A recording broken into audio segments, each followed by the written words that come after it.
આજના આ ગહન વિશ્લેષણમાં સૌનું સ્વાગત છે. આજના આપણા સ્ત્રોતો 11 માર્ચ 2026ના કરંટ અફેર્સ પર આધારિત છે.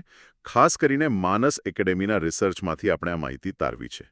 બિલકુલ. અને આજની ચર્ચા ખરેખર બહુ રસપ્રદ રહેવાની છે. હા, કારણ કે આજના આ વિશ્લેષણનો મુખ્ય હેતુ, જેને આપણે આપણું મિશન કહી શકીએ, એ સમજવાનો છે કે કેવી રીતે હજારો કિલોમીટર દૂર પશ્ચિમી એશિયામાં ચાલતા ભૌગોલિક રાજકીય સંઘર્ષો છેક આપણા ઘરના રસોડાના ગેસ સિલિન્ડર સુધી પહોંચી જાય છે. સાચી વાત છે.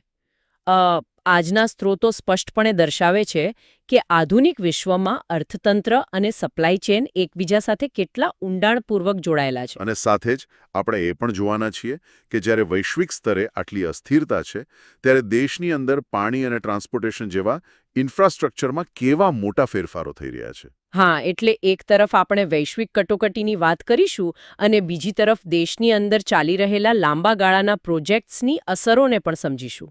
ચાલો આને જરા વિસ્તારથી સમજીએ. સૌથી પહેલા વાત કરીએ ગેસ પુરવઠાની વૈશ્વિક કટોકટી અને આપણા રસોડા પર તેની સીધી અસર વિશે. હા, આખો મુદ્દો સ્ટ્રેટ ઓફ હોર્મોઝ નામના જળમાર્ગ પરના પ્રતિબંધથી શરૂ થાય છે. સ્ત્રોતોમાં નોંધવામાં આવ્યું છે કે પશ્ચિમ એશિયામાં ચાલી રહેલા સંઘર્ષના કારણે આ માર્ગ બંધ કરવામાં આવ્યો છે. જુઓ, અહીં નોંધવા જેવી રસપ્રદ વાત એ છે કે આ straight of Hormuz Persian gulf અને ગલ્ફ ઓફ ઓમાનને જોડતો માત્ર 167 કિલોમીટર લાંબો અને ખૂબ જ સાંકડો જળમાર્ગ છે. માત્ર 167 કિલોમીટર? હા, દુનિયાના નકશા પર કદાચ એ એકદમ નાનો દેખાય, પરંતુ તે વૈશ્વિક અર્થતંત્રની જીવાદોરી છે. એટલે દુનિયાનું કુલ 20% પેટ્રોલિયમ આ જ માર્ગેથી પસાર થાય છે. બાપરે, 20%? બિલકુલ. અને જો ભારતની વાત કરીએ તો આપણી જરૂરિયાતનું 50% ક્રૂડ ઓઇલ અને 54% જેટલો લિક્વિફાઈડ નેચરલ ગેસ એટલે કે એલએનજી આ જ રસ્તેથી આયાત થાય છે. આ આંકડાઓ ખરેખર ચોંકાવનારા છે. અડધાથી વધુ એલએનજી માત્ર એક જ સાંકડા જળમાર્ગમાંથી આવે છે. પણ આ માર્ગ અચાનક બંધ કેમ કરવો પડ્યો? સ્ત્રોતોમાં અત્યંત તટસ્થ રીતે આ ઘટનાક્રમ રજૂ કરવામાં આવ્યો છે, જે મુજબ અમેરિકા અને ઇઝરાયેલ દ્વારા ઈરાન પર કેટલાક હુમલાઓ કરવામાં આવ્યા હતા. હા, અને તેનો જવાબ પણ મળ્યો હશે. હા, આ ઘટના બાદ તેના પ્રતિભાવ રૂપે ઈરાન દ્વારા યુએઈ, કતાર, કુવેત અને સાઉદી અરેબિયામાં આવેલા અમેરિકી લશ્કરી ઠેકાણાઓ અને પોર્ટ્સ પર ડ્રોન હુમલા કરવામાં આવ્યા. એટલે સીધો ભૌગોલિક રાજકીય તણાવ વધી ગયો. એક્ઝેક્ટલી. તણાવ એટલો વધી ગયો કે આ જળમાર્ગ પરિવહન માટે જોખમી બની ગયો. અને આ જ તણાવના કારણે કતારે સુરક્ષાના કારણોસર તેના એલએનજી પ્લાન્ટનું ઉત્પાદન અને પરિવહન તાત્કાલિક અસરથી અટકાવી દીધું છે.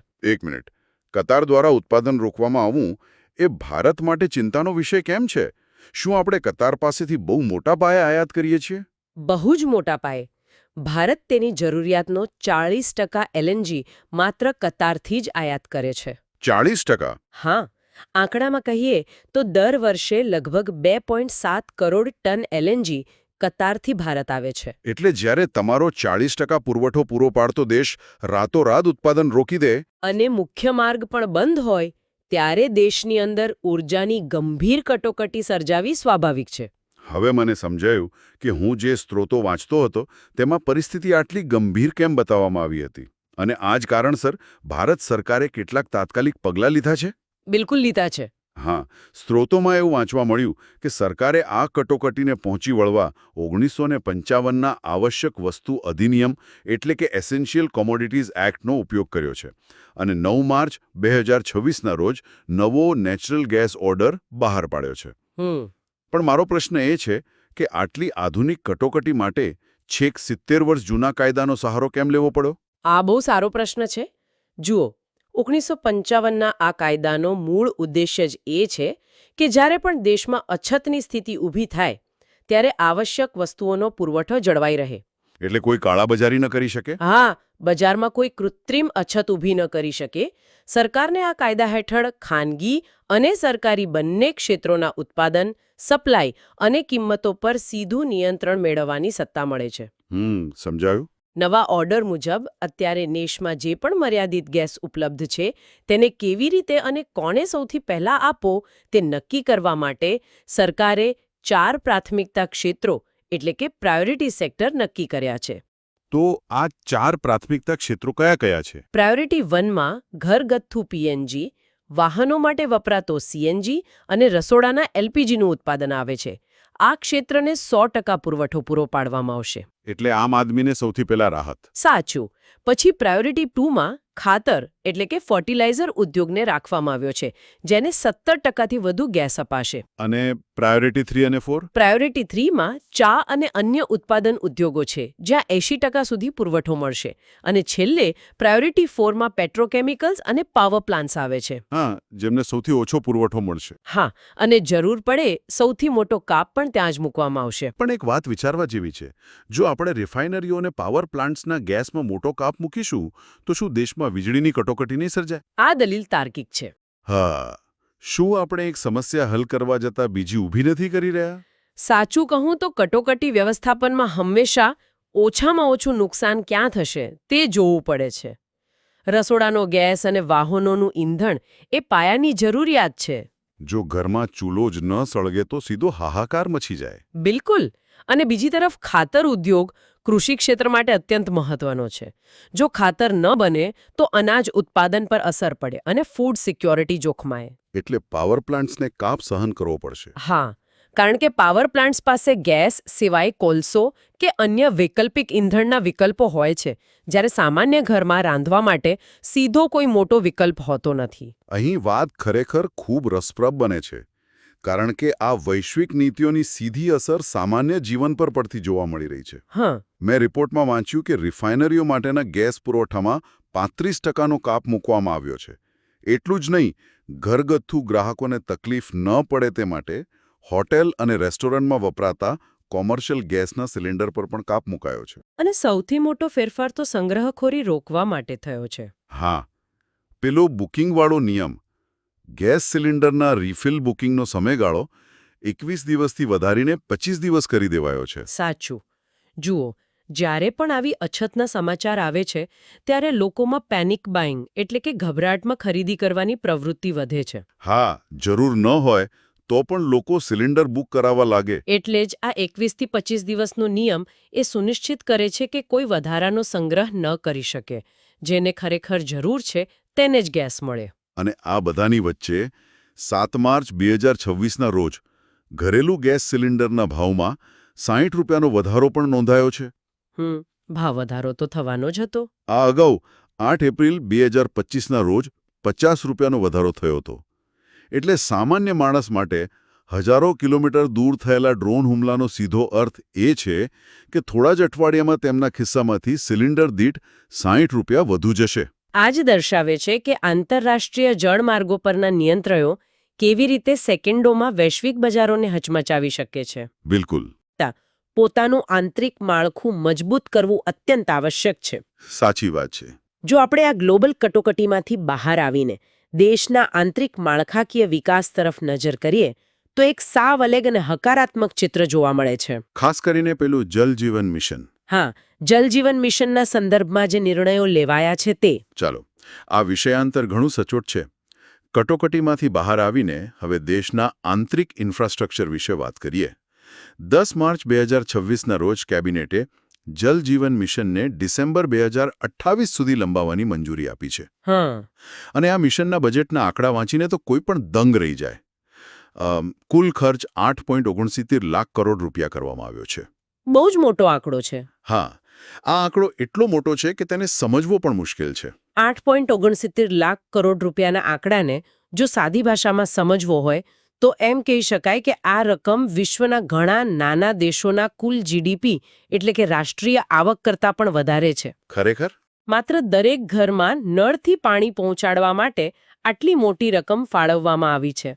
જેમાંથી કેન્દ્ર સરકારની સીધી સહાય પણ ઘણી મોટી છે. હા, 3.59 લાખ કરોડ રૂપિયા. જ્યારે 2019માં આ મિશન શરૂ થયું ત્યારે બજેટ ઘણું ઓછું હતું. પરંતુ હવે આ મિશનનો ઉદ્દેશ્ય માત્ર પાઇપો નાખવા પૂરતો સીમિત નથી રહ્યો. તો હવે ફોકસ શેના પર છે? હવે ફોકસ છે લાંબા ગાળાની સેવા પર, એટલે કે પાણી સતત અને શુદ્ધ મળતું રહે તેના પર. તો જમીન પર આ મિશન કેટલું સફળ રહ્યું છે? મતલબ જ્યારે આની શરૂઆત થઈ ત્યારની સ્થિતિ અને અત્યારની સ્થિતિમાં કેટલો તફાવત છે? જો આપણે 2019નો બેઝલાઇન ડેટા જોઈએ તો તે સમયે દેશમાં માત્ર 17% એટલે કે લગભગ 3.23 કરોડ ગ્રામીણ પરિવારો પાસે જ ઘરમાં નળનું પાણી હતું. માત્ર 17%? બાકીના લોકોએ પાણી ભરવા માટે દૂર સુધી જવું પડતું. બિલકુલ. પરંતુ 10 માર્ચ 2026ના સ્ત્રોતો મુજબ હવે તે આંકડો વધીને 81.61% થઈ ગયો છે. વાહ, 17%થી સીધા 81%. હા, એટલે કે આજે લગભગ 15.80 કરોડ પરિવારો પાસે નળ કનેક્શન છે. અને મેં એ પણ વાંચ્યું કે ગુજરાત જેવા રાજ્યો તો સમય મર્યાદા પહેલા જ 100% હર ઘર જલવાળા રાજ્યો બની ગયા છે. એક્ઝેક્ટલી. પણ મને એક વિચાર આવતો હતો. આટલા વિશાળ દેશમાં કરોડો ઘરોમાં નળ કનેક્શન આપી દીધા પછી એ સુનિશ્ચિત કેવી રીતે થાય કે દરેક નળમાં પાણી ખરેખર આવી રહ્યું છે? એ બહુ પ્રેક્ટિકલ પ્રશ્ન છે. હા, ક્યાંક પાઇપ તૂટી જાય કે પાણીનો સ્ત્રોત સુકાઈ જાય તો તેનું મોનિટરિંગ કેવી રીતે કરવું? જુઓ, ટેકનોલોજી અહીં બહુ મોટો ભાગ ભજવે છે. સ્ત્રોતોમાં સુજલમ ભારત નામના ફ્રેમવર્કનો ઉલ્લેખ કરવામાં આવ્યો છે. સુજલમ ભારત? હા, આ યોજના અંતર્ગત દરેક ગામને એક અનન્ય સુજલ ગ્રામ અથવા સર્વિસ એરિયા આઈડી ફાળવવામાં આવશે. એટલે આધાર કાર્ડ જેવું કંઈક? બિલકુલ એવું જ સમજો. જેમ દરેક નાગરિકનું આધાર કાર્ડ હોય છે, તેમ દરેક પાણીના સ્ત્રોત અને વિતરણ નેટવર્કનું એક ડિજિટલ આઈડી હશે. ઓહ, એટલે ડેશબોર્ડ પર બધું ટ્રેક થઈ શકે. હા, આનાથી સિસ્ટમમાં ક્યાં ખામી છે તે ડેશબોર્ડ પર તરત જ દેખાઈ જશે. અને આ બધાનું સંચાલન સ્થાનિક લોકો જ સારી રીતે કરી શકે તે માટે પેલું જલ અર્પણની શરૂઆત કરવામાં આવી છે, બરાબર ને? સાચું. આના દ્વારા ગ્રામ પંચાયતોની જવાબદારી વધારવામાં આવી રહી છે. પણ આ તો થઈ ગામડાઓની વાત. શહેરો માટે જળ વ્યવસ્થાપનમાં શું નવું થઈ રહ્યું છે? કારણ કે શહેરોમાં તો ચોમાસામાં પાણી ભરાઈ જવાની અને ઉનાળામાં પાણી ખૂટી જવાની બંને સમસ્યાઓ હોય છે. શહેરો માટે બે મુખ્ય વસ્તુઓ પર ધ્યાન અપાઈ રહ્યું છે. એક તો AMR યોજના અંતર્ગત 500 મોટા શહેરોમાં ગટર અને પાણીના કનેક્શન ઉપલબ્ધ કરાવવાનું લક્ષ્ય છે. પરંતુ જે સૌથી આધુનિક અને મહત્વનો કોન્સેપ્ટ જે અમલમાં મુકાઈ રહ્યો છે તે છે સ્પોન્જ સિટી. હા, આ સ્પોન્જ સિટી નામ જ સાંભળવામાં ખૂબ રસપ્રદ છે. શું આનો અર્થ એવો છે કે શહેર ખરેખર એક મોટા સ્પોન્જ એટલે કે વાદળીની જેમ કામ કરશે? બિલકુલ એવું જ સમજો. અત્યારના આપણા આધુનિક શહેરો કોન્ક્રીટના જંગલો છે. જ્યારે વરસાદ પડે છે ત્યારે રસ્તાઓ અને ઇમારતો એક પ્લાસ્ટિકની શીટ જેવું કામ કરે છે. એટલે પાણી જમીનમાં ઉતરવાને બદલે સીધું રસ્તાઓ પર વહેવા લાગે? હા, અને તેના લીધે પૂરની સ્થિતિ સર્જાય છે. સાચી વાત છે. સ્પોન્જ સિટી કોન્સેપ્ટ આ પ્લાસ્ટિક શીટને હટાવીને ખરેખર એવા વિસ્તારો ઊભા કરે છે જે પાણીને શોષી શકે. કઈ રીતે? આમાં એવા રસ્તાઓ બનાવવામાં આવે છે જેમાંથી પાણી જમીનમાં ઉતરી શકે. શહેરમાં કૃત્રિમ તળાવો બનાવવામાં આવે અને ગ્રીન સ્પેસ એટલે કે વૃક્ષોવાળા બગીચાઓ વધારવામાં આવે. અચ્છા. જેથી વરસાદનું પાણી ગટરમાં વહી જવાને બદલે જમીનમાં ઉતરે, ભૂગર્ભ જળ સ્તર ઊંચું આવે અને ઉનાળામાં પાણીની અછત ન સર્જાય. વાહ! જો આ કોન્સેપ્ટ મોટા પાયે લાગુ થઈ જાય તો આપણા શહેરોનો નકશો જ બદલાઈ જશે. ચોક્કસ બદલાશે. હવે જમીન અને પાણીની આ માળખાકીય સુવિધાઓની વાત કર્યા પછી ચલો સીધી ઉડાન ભરીએ ટ્રાન્સપોર્ટેશન સેક્ટર તરફ. હા, ઇન્ફ્રાસ્ટ્રક્ચર બૂમ માત્ર પાણી પૂરતો સીમિત નથી. બિલકુલ. ઉડ્ડયન એટલે કે એરપોર્ટ અને રેલવે પ્રોજેક્ટ્સમાં પણ મોટી ગતિશક્તિ જોવા મળી રહી છે. સ્ત્રોતોમાં તમિલનાડુના મદુરાઈ એરપોર્ટને હવે આંતરરાષ્ટ્રીય એરપોર્ટનો દરજ્જો મળવાની વાત દર્શાવી છે. ડોમેસ્ટિક હતું, પણ હવે તેને આંતરરાષ્ટ્રીય દરજ્જો મળવાથી દક્ષિણ ભારતના આર્થિક વિકાસને બહુ મોટો વેગ મળશે. ત્યાં પ્રવાસન અને યાત્રાધામો મોટા પાયે આવેલા છે. હા, અને જો આપણે સંપૂર્ણ ભારતના ઉડ્ડયન ક્ષેત્રના ગ્રોથની વાત કરીએ તો તે અકલ્પનીય રહ્યો છે. એક્ઝેક્ટલી. તમને જાણીને નવાઈ લાગશે કે છેલ્લા એક જ દાયકામાં દેશમાં કાર્યરત એરપોર્ટ્સની સંખ્યા 74થી વધીને 160થી વધુ થઈ ગઈ છે. 160થી વધુ? આ આંકડો બતાવે છે કે હવાઈ મુસાફરી હવે માત્ર મોટા શહેરો પૂરતી સીમિત નથી રહી. હા, ઉડાન યોજનાનું આ પરિણામ છે. બિલકુલ. ઉડાન યોજનાએ ટિયર 2 અને ટિયર 3 શહેરોને હવાઈ માર્ગે જોડીને સામાન્ય નાગરિકો માટે પણ મુસાફરી સરળ બનાવી દીધી છે. એવું વાંચવા મળ્યું હતું કે આજે ભારત દુનિયાનું ત્રીજું સૌથી મોટું ડોમેસ્ટિક ઉડ્ડયન માર્કેટ બની ગયું છે. સાચી વાત છે. પણ જે નવા મોટા એરપોર્ટ્સ બની રહ્યા છે તેમના કનેક્ટિવિટી પ્રોજેક્ટ્સ વિશે પણ સ્ત્રોતોમાં ઉલ્લેખ છે, ખાસ કરીને પેલા ઝેવર ઇન્ટરનેશનલ એરપોર્ટ વિશે. હા, કેબિનેટે ઝેવર ઇન્ટરનેશનલ એરપોર્ટની કનેક્ટિવિટી માટે 3,630.77 કરોડ રૂપિયા મંજૂર કર્યા છે.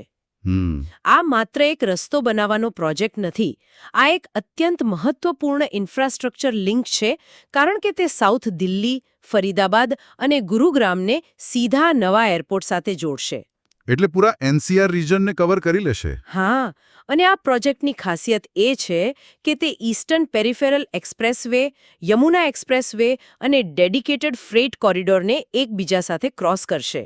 આનો અર્થ એ થયો કે મુસાફરોની સાથે સાથે સામાનની હેરફેર માટે પણ એક આખું નવું જ જાળું ઊભું થઈ રહ્યું છે. બિલકુલ. એરપોર્ટ, એક્સપ્રેસવે અને રેલવે કોરિડોર, આ ત્રણેયનું જોડાણ એ જ તો પીએમ ગતિશક્તિ યોજનાનો મુખ્ય ઉદ્દેશ્ય છે. તમામ માધ્યમોને એકબીજા સાથે જોડવા. સાચું. અને જો રેલવેની વાત નીકળી છે તો સ્ત્રોતોમાં રેલવે મંત્રાલયના કેટલાક નવા પ્રોજેક્ટ્સ વિશે પણ વાત કરવામાં આવી છે, જે પૂર્વ ભારતમાં મંજૂર થયા છે. આ પ્રોજેક્ટ્સ કયા છે અને તેનું મહત્વ શું છે? હા, આર્થિક બાબતોની કેબિનેટ સમિતિએ પશ્ચિમ બંગાળ અને ઝારખંડના 5 જિલ્લાઓમાં મલ્ટી ટ્રેકિંગ પ્રોજેક્ટ્સને લીલી ઝંડી આપી છે. ઓકે. આ પ્રોજેક્ટ્સ માટે 4,474 કરોડ રૂપિયાનો ખર્ચ મંજૂર કરાયો છે. આ અંતર્ગત સાંતરાગાછી ખડગપુર વચ્ચે ચોથી લાઇન અને સાઇન્થિયા પાકુર વચ્ચે ચોથી લાઇન નાખવામાં આવશે. જ્યારે આપણે આ મલ્ટી ટ્રેકિંગ અથવા ચોથી લાઇન એવું સાંભળીએ છીએ ત્યારે સામાન્ય માણસને પ્રશ્ન થાય કે 2 લાઇન તો છે જ, તો વળી આ નવી લાઇનો નાખવાથી શું મોટો ફેર પડી જશે? બહુ મોટો ફેર પડે. કઈ રીતે? અત્યારે ભારતીય રેલવેની ઘણી લાઇનો પર ટ્રાફિક એટલો બધો છે કે પેસેન્જર ટ્રેનોને પસાર કરવા માટે માલગાડીઓને કલાકો સુધી ઊભી રાખવી પડે છે. હા, આપણે ઘણીવાર ટ્રેનમાં બેઠા હોઈએ અને ટ્રેન સિગ્નલ પર ઊભી રહી જાય. બિલકુલ. અથવા માલગાડીઓના કારણે પેસેન્જર ટ્રેનો મોડી પડે છે. ચોથી લાઇન નાખવાથી પેસેન્જર ટ્રેનો અને ફ્રેટ એટલે કે માલગાડીઓ માટે અલગ અલગ ટ્રેક ઉપલબ્ધ થશે. આ પ્રોજેક્ટથી રેલવે નેટવર્કમાં 192 કિલોમીટરનો વધારો થશે, જેનાથી આ વિસ્તારમાં કોલસો, સ્ટીલ અને અન્ય ઔદ્યોગિક સામાનની હેરફેર ખૂબ ઝડપી બનશે. આ તમામ પ્રોજેક્ટ્સ 2030-31 સુધીમાં પૂરા થવાનો અંદાજ છે. આપણો ઉદ્દેશ્ય 10 માર્ચ 2026ના રોજ મંજૂર થયેલી પેલી નવી નીતિને સમજવાનો છે. બિલકુલ. આ નીતિ ભારત સાથે જમીન સરહદ ધરાવતા દેશો એટલે કે ચીન, પાકિસ્તાન અને બાંગ્લાદેશમાંથી આવતા રોકાણના નિયમોમાં થયેલા મોટા ફેરફારો વિશે છે. જો આપણે 2020ના મહામારીના એ સમયને યાદ કરીએ તો ત્યારે ભારતીય કંપનીઓની હાલત થોડી નાજુક હતી. હા, અને તેમને સસ્તામાં ખરીદી લેવાના કે અનિચ્છનીય ટેકઓવરના પ્રયાસોથી બચાવવા માટે જ સરકારે રાતોરાત બહુ કડક નિયમો બનાવવા પડ્યા હતા. સાચી વાત છે, પણ હવે સમય બદલાયો છે. બિલકુલ. આ નવા 2026ના ફેરફારોનો મુખ્ય હેતુ એ જ છે કે રાષ્ટ્રીય સુરક્ષા સાથે કોઈપણ પ્રકારની બાંધછોડ કર્યા વિના દેશમાં ઇઝ ઓફ ડુઇંગ બિઝનેસ વધારવો, સુરક્ષાની દિવાલ અક્કમબંધ રહે અને સાથે સાથે વિદેશી મૂડીનો પ્રવાહ પણ ન અટકે. ચલો, આને જરા ડીકોડ કરીએ. 2020ના નિયમો પછી સૌથી મોટી સમસ્યા એ આવતી હતી કે રોકાણ ઘણીવાર પાછલા બારણેથી આવતું હતું. હા, મતલબ કાગળ પર કંપની મોરેશિયસ કે સિંગાપુરની હોય, પણ તેમાં અસલી પૈસા પડોશી દેશના રોકાણકારના હોય. એક્ઝેક્ટલી. તો આ પડદા પાછળનો અસલી ખેલાડી કોણ છે તે શોધવું એ સરકારી એજન્સીઓ માટે માથાના દુખાવા સમાન હતું. અહીં રસપ્રદ વાત એ છે કે સરકારે હવે આ છુપી રીતે આવતા રોકાણને રોકવા માટે બહુ સ્માર્ટ રસ્તો કાઢ્યો છે. કયો રસ્તો? કંપનીના અસલી માલિક એટલે કે બેનિફિશિયલ ઓનરની સ્પષ્ટ ઓળખ કરવા માટે હવે મની લોન્ડરિંગ વિરોધી કાયદા, જેને આપણે PMLA તરીકે ઓળખીએ છીએ, તેના કડક ધોરણો લાગુ કરવામાં આવ્યા છે. ઓહ, એટલે હવે ખોટી રીતે કે નામ બદલીને ભારતીય બજારમાં પ્રવેશી શકાશે નહીં? ના જ પ્રવેશી શકાય. પૈસા ક્યાંથી આવ્યા તેનો ચોક્કસ સોર્સ હવે પકડાઈ જશે. અને આ પારદર્શિતા આવ્યા પછી સરકારે બિઝનેસ માટે એક બહુ મોટી રાહત આપી છે. અગાઉના નિયમો એટલા કડક હતા કે જો જમીની સરહદવાળા દેશના રોકાણકારે કોઈ ભારતીય કંપનીનો માત્ર એક સામાન્ય શેર પણ લેવો હોય તો પણ મંજૂરીની લાંબી સરકારી પ્રક્રિયામાંથી પસાર થવું પડતું હતું. હા, પણ અહીં વાત ખૂબ રસપ્રદ બને છે. હવે નવા નિયમો મુજબ જો રોકાણ માત્ર 10% સુધીનું હોય અને તે એવું રોકાણ હોય જેનાથી કંપનીના નિર્ણયો પર કાબૂ ન જમાવી શકાય. હા, નોન કંટ્રોલિંગ હિસ્સો. તો તેને ઓટોમેટિક રૂટ હેઠળ સરકારી મંજૂરી વિના જ માન્યતા મળી જશે. બિલકુલ. કંપનીએ માત્ર સરકારના ઉદ્યોગ અને આંતરિક વેપાર વિભાગ એટલે કે DPIITને આની વિગતો પૂરી પાડવાની રહેશે. આ તો બહુ મોટો ફેરફાર કહેવાય. છે જ ને. આ 10%ની મર્યાદા બહુ સમજી વિચારીને નક્કી કરવામાં આવી છે. ધારો કે પાડોશી દેશની કોઈ ઇન્વેસ્ટમેન્ટ ફર્મ ભારતના કોઈ એગ્રીટેક સ્ટાર્ટઅપમાં 8% રોકાણ કરવા માંગે છે. તો જૂના નિયમ મુજબ તેમને મહિનાનો સુધી દિલ્હીના ધક્કા ખાવા પડતા? એક્ઝેક્ટલી. પણ હવે ઓટોમેટિક રૂટથી તે સીધું રોકાણ કરી શકશે. શરત માત્ર એટલી કે તેમની પાસે કંપનીના બોર્ડની સીટ કે મેનેજમેન્ટનો કંટ્રોલ ન હોવો જોઈએ. આનાથી ભારતીય સ્ટાર્ટઅપ્સને ઝડપથી મૂડી મળશે. એટલે નાના રોકાણો તો ફટાફટ થઈ જશે, પણ આ નીતિ મોટા રોકાણો માટે પણ બહુ મોટો બદલાવ લાવી છે. સાચી વાત છે. 10%થી વધુના મોટા રોકાણો કે જે સરકારે નક્કી કરેલા ખાસ સેક્ટર્સમાં આવે છે, તેના માટે સરકારે હવે 60 દિવસની સ્પષ્ટ ડેડલાઇન આપી છે. અરે વાહ! સરકારી ફાઇલો મહિનાઓ સુધી ધૂળ ખાતી હોય તે આપણે જાણીએ છીએ, પણ હવે ઇલેક્ટ્રોનિક ઘટકો બનાવતી કંપનીઓ હોય અથવા સોલર પેનલ માટે વપરાતા પોલિસિલિકોનનું ઉત્પાદન હોય કે પછી સામાન્ય કેપિટલ ગુડ્સ હોય, આ બધા ઉત્પાદન ક્ષેત્રોના પ્રસ્તાવો પર 60 દિવસમાં હા કે ના કહેવી જ પડશે.